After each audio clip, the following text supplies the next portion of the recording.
Talking more about this and knowing more details, I'm delighted to interview over the phone Dr. Adel Hamza, the tourism expert. Dr. Adel, good morning. Good morning. First of all, let us know more about the significance of the Ramses and the Gold of the Pharaohs exhibition. How is this important to tell the stories of the Egyptian legacy?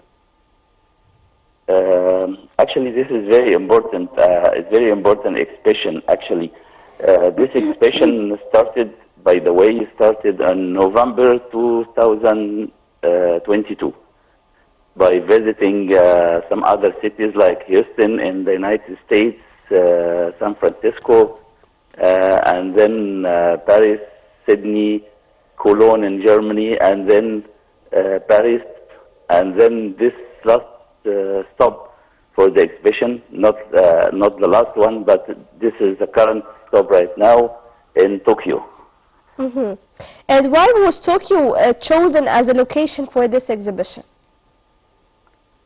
Sorry, I cannot hear the question. Why was Tokyo was chosen as a location for this exhibition? Yeah, this is very important. Of course, it's choice because Japan, our Japanese tourists are very important for Egypt right now. Mm-hmm. And in the last decades, the Japanese started to be very, very passionate to the Egyptian history and the Egyptian civilization.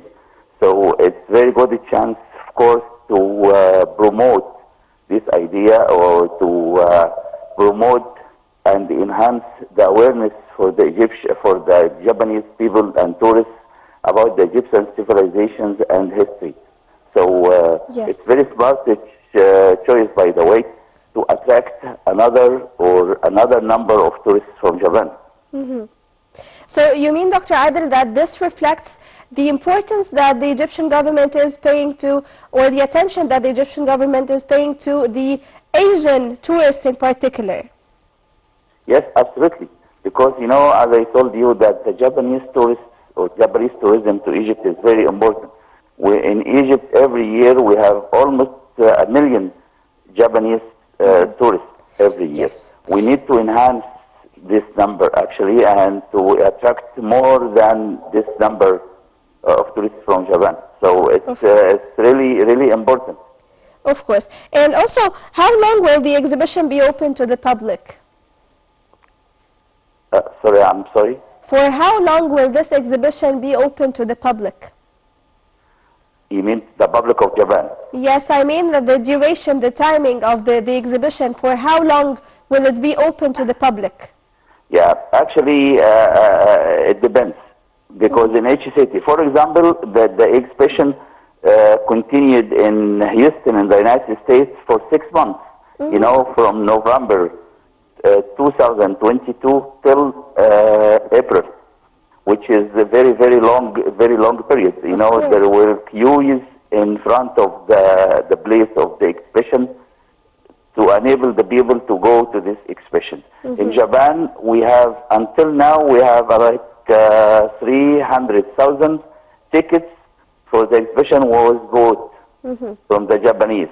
So it means that the exhibition will last in Tokyo for at least 5 months. Yes. And between all the countries that this exhibition was held in, what was the most country that you have witnessed many visitors going to attend this exhibition?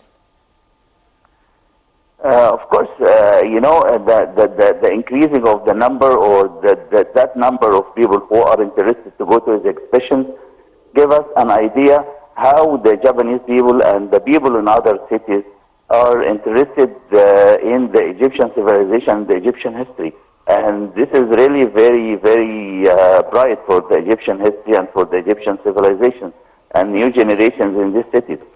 Of course, of course. So, also, Dr. Adel, I would like to ask you, what efforts has Egypt made to bring this exhibition to Japan? How was this organized?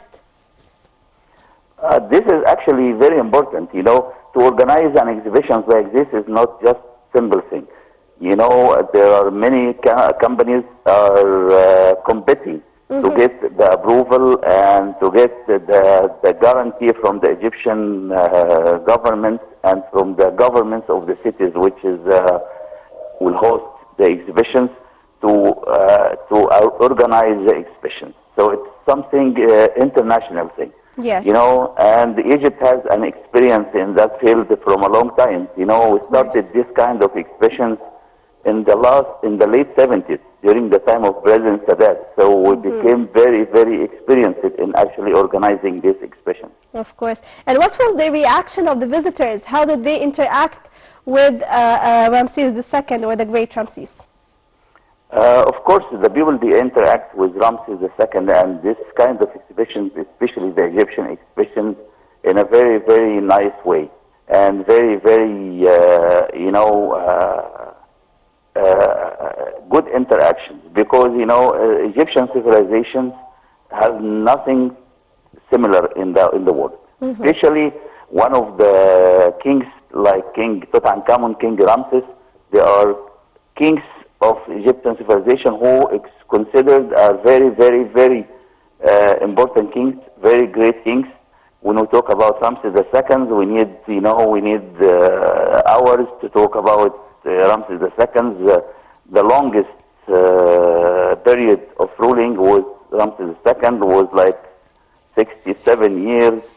Talking about the history of this king, talking about the treasures of these kings and what he did for Egypt, what he did for his wife Nefertari in the Valley of the Kings and the Valley of the Queen, what he did in the world history, like, you know, the first king who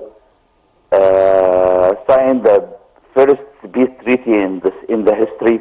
So when you hear about Ramses II, you became very, very interested to interact with this king and interact with his treasures and his expressions. Yes, of course. And also, are there any future plans for similar exhibitions, but in other countries than the ones that you have mentioned, Dr. Adel? Yes, of course. This exhibition was, it's supposed, it's not actually published yet, but one of the things said that these exhibitions might go to China or South Africa. Okay. Or both of the cities. Yes. China or South Africa? Sorry? Yes. So is the Egyptian government focusing on the African tourist as well as the Asian tourist also? Yes, actually the Egyptian government and the Ministry of Tourism are focusing in two things now.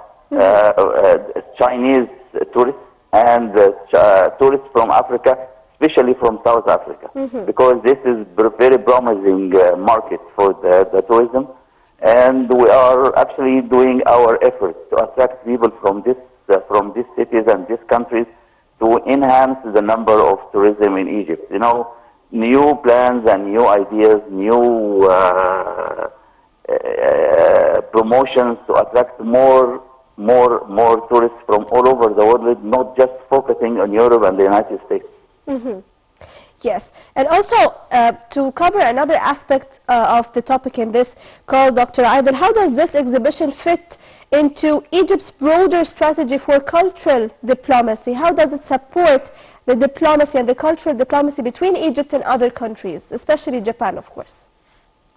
You know, this kind of exhibitions has two aims, actually. One of them, is, of course, is to promote the tourism to Egypt. And the other thing is actually to enhance the relations, the cultural relations between Egypt and these countries, like China, like, you know, Germany, like South Africa. This will enable the people to be very close to the Egyptian history, to enable the people to visit, actually, this sites which these expressions and these treasures came from. So this is really very important. Yes, and how do you feel personally, Dr. Adel, when you see such exhibitions are being organized, and when you see that the Egyptian legacy is, we're seeing tours in all over the world, in different cities, in different countries, and we're witnessing here stories about Egypt being told to foreigners. How do you feel about this? You mean how the Egyptians feel about this exhibition? And how do you feel about this, and how do you evaluate this move? Okay, I cannot actually hear the questions very well, but I can tell you that the Egyptians, of course, they evaluate this exhibition exhibitions, and they support these exhibitions because it brings for them a lot of things. Brings for them more tourists, more sources of income to to enhance this kind of or enhance the sector of tourism, and of course, as I told you, the cultural relations between the country and the other countries. And finally, at the end of this call, Dr. Adel, what suggestions or recommendations that you would like to see them one day taking place in the tourism sector so that it could be developed more and could be of a great benefit to Egypt so that we can attract more tourists to Egypt? Actually, I have many wishes, and of course wishes is not easy, but I have many wishes and many suggestions. The wish is that I want Egypt to be, number one in tourism in the world, because it deserves to be number one for tourism in the world. Comparing with other countries around us and in the world, what we have of resources for tourism, it's very countless. And Egypt has a lot of things. Has weather, has history, has culture, has a lot of other things, and the diversity of tourism in all Egypt, beaches and sands and deserts and history and a lot of things. So the suggestions we want to say that we cannot only focus on cultural things to attract tourism. We need to focus on other things. We need to focus of the resources we have. We need to focus on the beaches we have. We are not compared with any countries of our beaches. We need to focus on the desert of Egypt and the tourism of desert. We need to focus on diving. We need to focus many kinds of tourism to make Egypt on the plan of the international tourism, which should be the number one. Yes. I would like to thank you so much, Dr. Adel Hamza, the tourism expert, for being with us over the phone in this episode of The Breakfast Show. And of course, we wish that all your wishes could come true one day, and all these dreams could come true one day, as definitely Egypt has places, beautiful places that do not exist in any other country. And also, we have a civilization and stories and history that doesn't exist in any other country. And telling these stories and telling these legacy, passing it also to other countries is of a great value to other countries before being of a great value to Egypt. I would like to thank you so much, and would like to thank you so much, dear viewers, for watching this episode of The Breakfast Show. That was Dream Timer with you, and we reached the end of this episode. So stay tuned for more updates on the top of the hour on Night TV International. Now it's time to say thank you for watching.